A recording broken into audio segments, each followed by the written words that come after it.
channel. For those that are new to the channel or first time watching my videos, my name is Carolina. For those that are coming back for some more, thank you for coming back. So for this video, we're going to be talking about some notes. So I'm going to show you the difference between my in-class notes. So I'm basically going to show you my PEDS and my maternity notes versus the notes that I took during my preparation for my NCLEX. I'm doing this video because I got a lot of good feedback from you guys from my video about how I passed my NCLEX in 60 questions. But before we start, make sure, if you're new, make sure you guys subscribe right below. If you guys want to know when I'm posting my new video and get alerted, make sure you guys alert yourselves, okay? Before we start. So the notes that we're going to start with are my class notes. So let me show you. So this is my notes from my maternity class that I took. Okay, so a lot of my classes, they would send out the PowerPoints. So what I would do is, right when they were released, I would go and print them out. I printed out 4 on the sheet, and I did it front and back to save paper because it's a lot of chapters and I organized a lot of them in my binders. So I would do it like this. What I would do also, using the book that the PowerPoints are based off of, I would go and fill in pen what the book said that the PowerPoint didn't have. So you see for this one, we're talking about like the foraminal valley and the ductus variosus and then the ductus arteriosus. If I didn't have space, I would just put it like on a sticky note to make sure like I still had it. And like that I could just like peel it back if I really needed to see what was in this slide. I would definitely highlight all the key points that I felt like were important when I was reviewing before my class, which I highly suggest you guys do. Like, review the chapter before your classes. It will really help during lecture and make sure like you guys pay attention. So okay, so let me show you. So like as we're going on, this is my highlighting. You can color code the way that you want. I honestly forgot how this was because I think I took this class like last year. I normally color coded and everything, and then during lecture I would fill everything that she would say that I didn't put in my slides in pencil. So I would make sure like I would review this when I was reviewing for my tests and stuff. So let me show you. I hope you guys can see it. The pencil kind of like makes it a little harder, but that's definitely what I would do. I would make sure like I did it in pencil also because if she was to like say something or she made a mistake, I'd be able to erase it. Let me show you what else. Also, I would also make sure like if there was like entire slides that I needed to know, I would like do like a squiggly line around it and just say know this slide. And that's pretty much how I did my in-class notes. This was for a class that I was very comfortable in, and I made sure to be ahead of because I was also, while I was taking Mother Baby, I was taking PEDS. Let me show you the PEDS one. This is my PEDS. PEDS has a lot more information because PEDS is a lot, as you guys might know, or you guys are soon gonna know. Let me show you. So this slide set is about communicable diseases and infections that children acquire, sadly. For this one, this is when we talk about like the 5th disease. We talk about measles and stuff like that. Also, we talk about vaccines that they need to get, which you guys can simply find on the CDC. We talk about sepsis and stuff. So this is one side of my PEDS notes. Like, I did the same thing. I would go through the book but it was a little different for this professor because she made her own slides, which I actually liked because it's what she was going to test us on her exams, and it's what she wanted us to know. Also, it wasn't like very like broad, like very vague like a lot of the textbook slides used to like are normally. This one's like more detailed, but I would still put in my details in pen and then put what she said in pencil. Like circling and everything and underlining, making sure I knew everything. A lot of my PEDS slides look just like this. Like, look at this.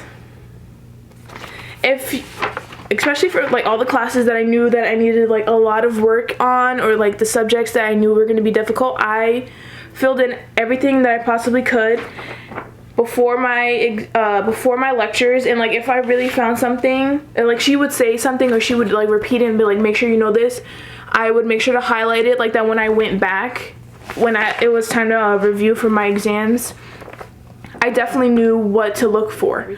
When you're prepared for a class, it makes it so much easier to study, to pay attention during class, to listen to every little detail, to add in extra little things, just highlight them key points.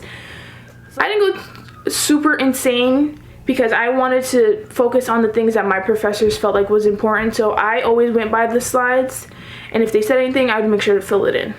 So for my NCLEX, I bought, as I said in my last video, I bought the, what's it called? Your Nursing Educator's Study Guide.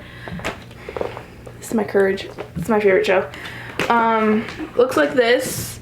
So for her, like, I focused on the things that I knew I was going to struggle in. So I'm going to show you one in particular.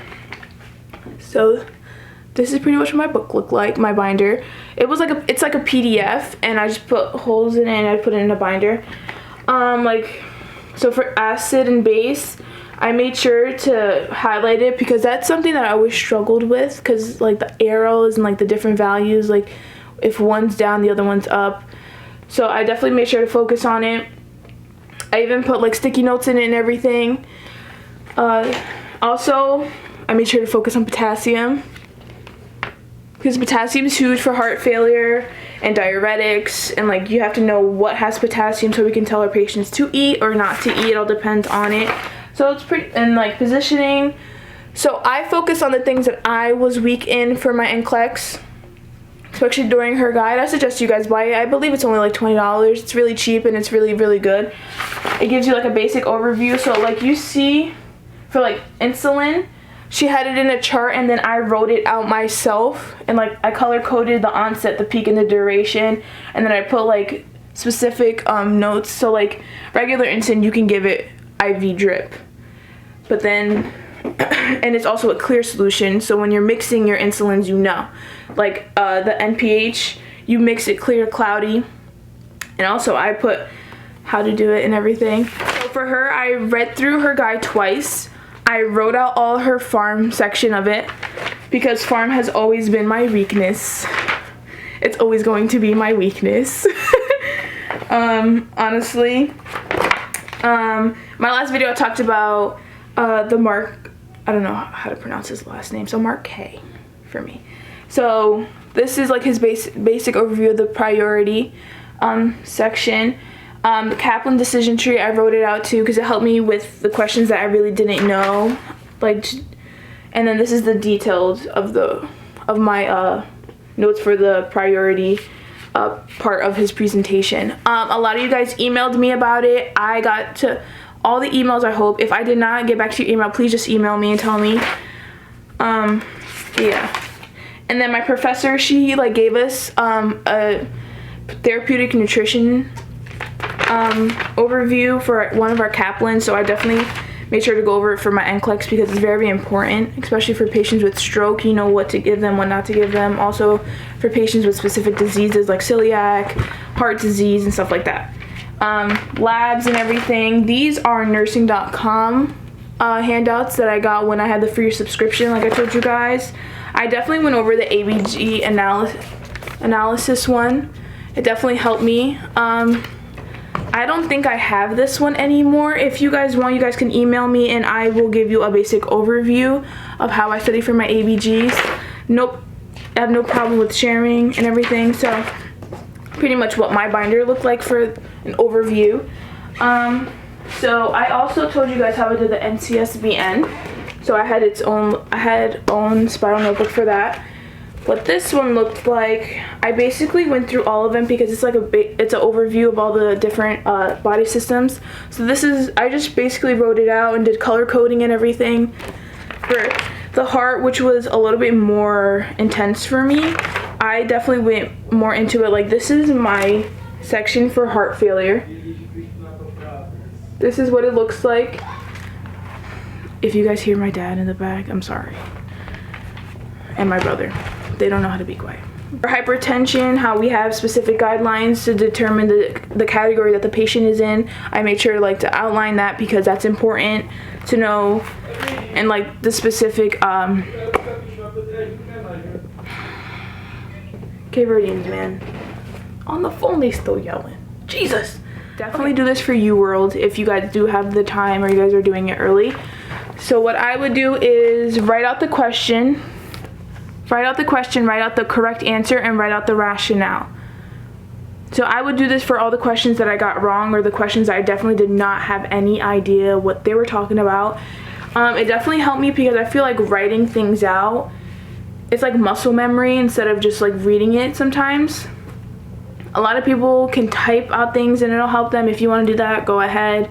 That's how I organize. That's how I took my notes during nursing school and during my NCLEX. Just remember, guys, at the NCLEX you're doing a overview of everything, whereas in classes it's very specialized to that class. If you want me to elaborate more, if you want me to send you pictures on like specific notes, I have no problem doing that. Just DM me on my Instagram or please email me directly. A lot of you guys left comments on my last video, and it was actually kind of hard because I don't get like a pop-up right away, whereas in my email I can respond to you guys like anywhere possible. Subscribe, share, and alert yourselves for my next video, which will be dropping very, very soon. I'm definitely going to be more consistent with you guys. Thank you for watching. Bye.